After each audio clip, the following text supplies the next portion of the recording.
পারলে কিন্তু চা তুই খাওয়াবি। এই হাল্ক, তোর বাবা খুব অসুস্থ, ধান খেতে পড়ে আছে, তাড়াতাড়ি যা। सूर्य बिछड़ता क्या कभी बिन बाती এইভাবে শুয়ে থাকিস না বাবা, চোখ খুল, আমি এসে গেছি। ডাক্তার বাবু, कभी अंबर ডাক্তার বাবু!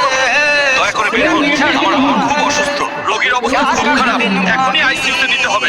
হাল্ক, তোমার বাবাকে বাঁচাতে এখনই 10 লাখ টাকা লাগবে, যত দ্রুত সম্ভব ব্যবস্থা করতে হবে। কোথা থেকে এত টাকা? 10 লাখ টাকা? এত টাকা আমি কোথা থেকে পাবো? শুনুন শুনুন, আজ বিকেলে বটতলার মাঠে মহাকুস্তি লড়াই, আমি লড়তে এসেছি পুরস্কারের টাকার জন্য। বন্ধুরা, আমি আর পারছি না, প্লিজ আমার চ্যানেলটা সাবস্ক্রাইব করো,